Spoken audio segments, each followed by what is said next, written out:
When the Karkuta dynasty was on the verge of collapsing as it was both politically and economically weak, it gave the way to Utpala dynasty to rise up. In the time of later Karkutas, the kingdom had suffered greatly from political and economical troubles. Utpala dynasty has been regarded as one of the kingdoms of Kashmir that administrated the whole region of Kashmir. The capital of Utpala dynasty was Avantivarman. The most used language of dynasty had been determined as Sanskrit. Most of the people living in that dynasty were of religion of Hindu and Buddhism. The most important ruler of this dynasty was Maharaja Avantivarman. It was he who recovered Kashmir from utter political and economic disorder. His reign witnessed a period of peace and consolidation and prosperity. It was during this time that the valley rose to the great heights in the realm of philosophy, art and letters and architecture. There was an outburst of literary activities on a grand scale, and eminent men, Kalata Batsura, Ratnakar, Anandvardhana, Muktakhana, Shiva Savamin, Rudratra and Maluka. Kalhana mentions of numerous temples built and towns found by the king and his ministers threw plenty of light on the prosperous conditions of this period.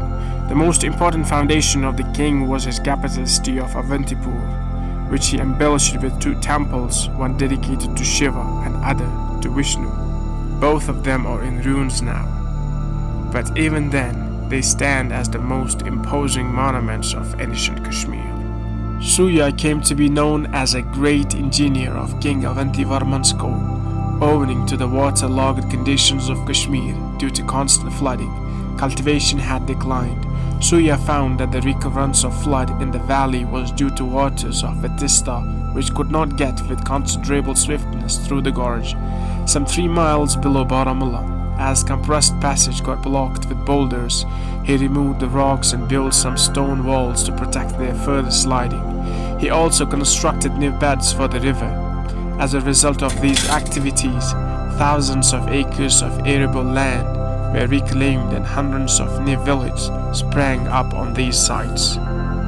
Although Avantivarman was the founder of Utpala dynasty, the dynasty was ruled over by several emperors. After Avantivarman, it was administrated by Shankarvarman, and the last was Dida. In 950, King Gupta ascended the throne of Kashmir, a man of mediocre ability who married Princess Dida, daughter of the ruler of Lahore, and the granddaughter of the Shahi king of Kabul. After the eclipse of Utpala dynasty, Lahore dynasty ruled Kashmir till the end of Hindu rule in Kashmir.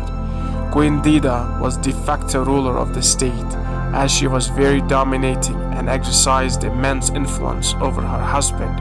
She built many temples and monasteries, and one of these was reserved for people of Madhya Desh and late UP, Bihar and central India. In 980 AD, Dida ascended the throne after the death of her husband. Before her, 2 other queens had ruled Kashmir Valley, namely Yeshwati and Sagunda. Dida was very unscrupulous and willful lady and led very immoral life. But in spite of these drawbacks, she was an able ruler who firmly ruled the valley. She died in 1003 AD and left the throne of Kashmir to her family in undisputed succession. As her children had died very young, she transmitted the crown to Sangram Raj, son of her brother Udayraj, the ruler of Lahore, Punch. It was during her time that Mahmud Ghaznavi twice tried to capture the valley, but the fort of Lahore, remarkable for its height and strength, proved impregnable. The Sultan was obliged to abandon the conquest.